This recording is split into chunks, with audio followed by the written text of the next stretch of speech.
Olá a todos! Os fenômenos El Niño e Laninha já são parte do cotidiano da população e principalmente dos produtores rurais que precisam observar os efeitos desses fenômenos climáticos nas lavouras.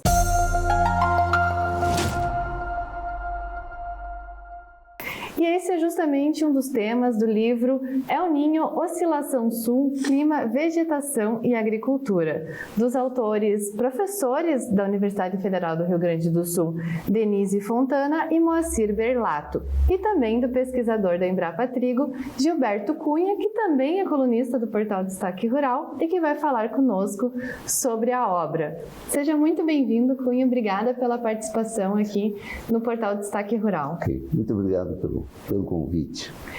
Cunha, para a gente começar, o que é o El Niño Oscilação Sul e o que são os fenômenos El Niño e Laninha? Na verdade, El Niño Oscilação Sul é a junção do componente da oceânica, no caso El Niño ou Laninha, com a atmosfera, que é representada pelo fenômeno Oscilação Sul. Esse fenômeno ele tem duas fases, né? Uma fase chamada positiva ou quente, que é o El Niño, e uma fase fria ou negativa, que é o Laninha.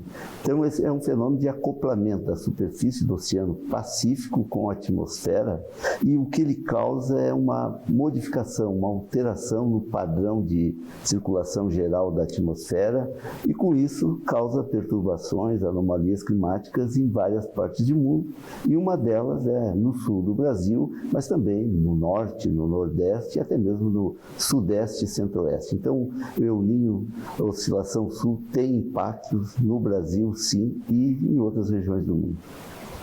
E o livro ele apresenta também um resgate histórico do El Niño Oscilação Sul. Eu queria entender como surgiram esses nomes El Niño e Laninha. Bom, esse livro, na verdade, é uma síntese aí dos últimos 40 anos de dedicação à meteorologia, à agrometeorologia do professor Moacir Berlato, que é o principal mentor, é quem teve a ideia, a iniciativa da produção dessa obra e convidou a professora Denise e eu para colaborarmos, né? Essa denominação El Niño, ela durante muito tempo foi apenas uma questão local, localizada às costas do Equador e do Peru, em função de uma corrente de águas quentes que era identificada pelos pescadores daquela região, particularmente na época do Natal, né, no final de ano. E com isso eles fizeram uma associação com a época que essa corrente de águas quentes aparecia com o menino Jesus, né? E menino Jesus, ou menino em espanhol, é Niño. Então daí vem a denominação popular.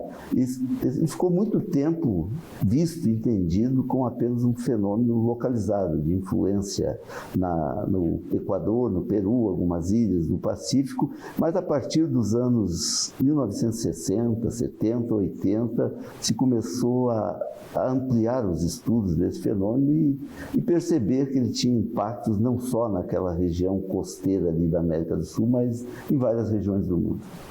E aqui no sul do Brasil, quais são os impactos desse fenômeno, principalmente na nossa agricultura e pecuária? Bom, no sul do Brasil, o El Niño, alguns El Niños, particularmente aqueles de intensidade mais forte, eles são responsáveis por aumento, pela ampliação das chuvas na nossa região, né? Então, nós tivemos os El Niños clássicos aí de 1972, 73, 1982, 83, 1997, 98, 2015, 2016 e o mais recente, 2023, 2024. O aumento das chuvas, em particular na primavera, muitos anos de El Niño são preocupantes para os cultivos de inverno, para o cultivo do trigo, da cevada, das aveias, do triticale, porque aumenta muito a umidade na primavera e favorece esse ambiente ao desenvolvimento de doenças de espiga, no caso da giberela especialmente, que é de difícil controle. Isso por um lado, né? Mas por outro, os anos de El Niño, por aumentar as chuvas, também são anos que favorecem sobremaneira os cultivos de verão, em particular a soja e o milho. E o Laninha é o inverso. anos de laninha muito bons para os cultivos de inverno e anos mais problemáticos com questão de redução de chuvas, estiagem e seca, trazendo às vezes muitos problemas na nossa agropecuária. Como foi a história recente aí dos 3 anos de estiagem do laninha que perdurou entre 2020 e 2023. A gente está saindo agora, acabou de ser oficialmente confirmado pela NOAA, o fim do El Niño, que durou aí desde 2023 até agora, junho de 2024. Quais foram as principais características e consequências desse fenômeno? Bom, esse foi um fenômeno de intensidade bastante forte também, nesse El Niño 2023-2024, ele começou lá por abril, maio, começou a ser anunciado em abril, maio de 2023 e efetivamente se configurou no segundo semestre de 2023. Trouxe consequências, eu diria, muito graves, muito ruins, principalmente para a safra de inverno de 2023, né? Trouxe muitos problemas, não só para a agricultura, mas em defesa civil. Tivemos aquelas cheias, aquelas enchentes aqui em Santa Catarina e no Rio Grande do Sul, ali no final de agosto, começo de setembro de 2023. E também uma das características mais raras dos anos de El Niño é aumentar as chuvas no outono. Foi assim em 1982-83, quando no mês de maio de 1983 as chuvas foram muito intensas e praticamente dizimaram as lavouras de soja no Rio Grande do Sul, em particular, que não puderam ser colhidas. E neste ano, né, dispensa comentários, quando nós tivemos aí, no final de abril, durante todo o mês de maio, essas enchentes aí, que abalaram o estado do Rio Grande do Sul e fazem parte, são consideradas hoje como o maior ou principal desastre climático da nossa história recente, principalmente na nossa história aí dos últimos 100 anos, eu diria. E o que nós podemos esperar, porque agora nós estamos em um período de neutralidade, mas agora ainda durante o inverno deve se estabelecer o fenômeno Laninha. O que nós podemos esperar dele? Bom, com a decretação, enfim, com o fim bem claro, o encerramento do ciclo de El Niño, nós devemos passar por um período breve aí de transição, de neutralidade nas águas do Oceano Pacífico e mais para a primavera. O mês de setembro seria um bom referencial. Nós temos chances muito grandes, ou seja, todos os indicativos são acima de 70% e chegando no fim do ano mais de 80% de chances da configuração do evento Laninha.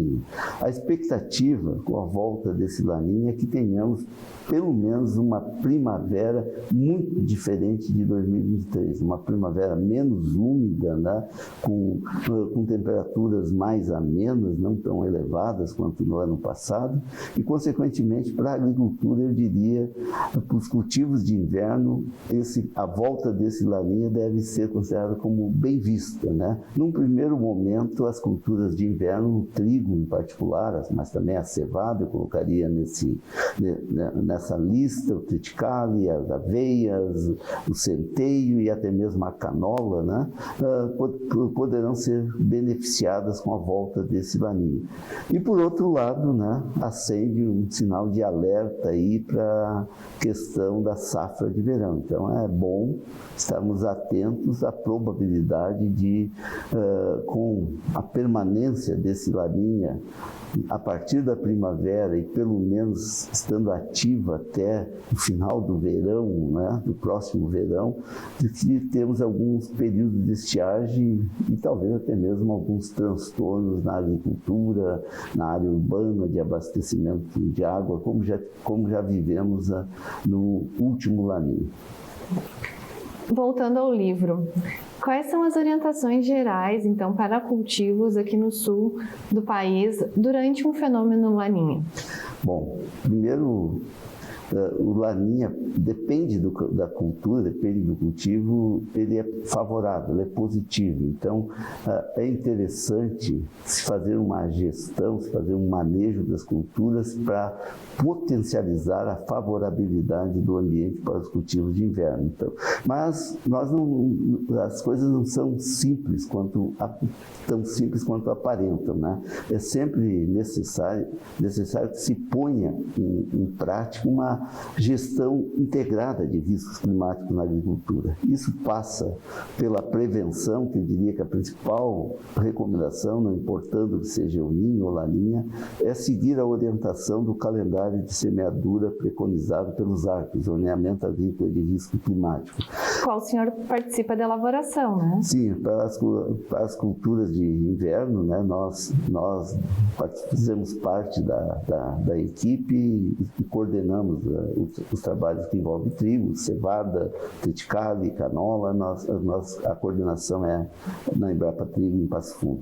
Mas o que eu diria é seguir esse calendário, colocar em práticas manejos de cultura que mitiguem, que reduzam o impacto daquelas condições adversas e, quando as condições são favoráveis, que potencializem, né?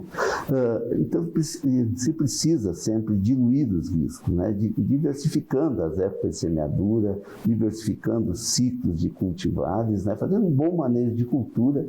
E eu colocaria também como uma prática fundamental, que é a chamada transferência de risco, né? Isso passa pela adoção de algum instrumento de seguridade rural, seja público ou privado, fazer a transferência do risco para um terceiro, que é o que se faz num seguro de um automóvel, um seguro contra incêndios, enfim, nos seguros de uma forma geral, né? A filosofia é que transferir o risco ou o dano para um terceiro, evidentemente, mediante um pagamento, um custo, né?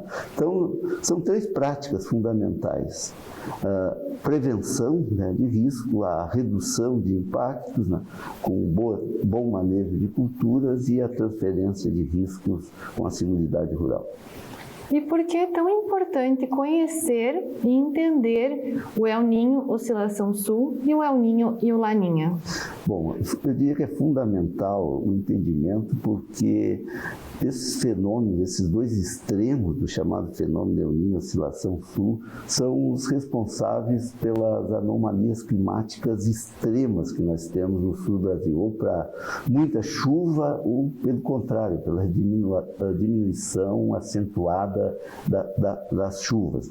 Mas é importante também se ter o entendimento que as previsões baseadas em El Niño e Laninha, elas não devem ser nunca interpretadas de forma absoluta.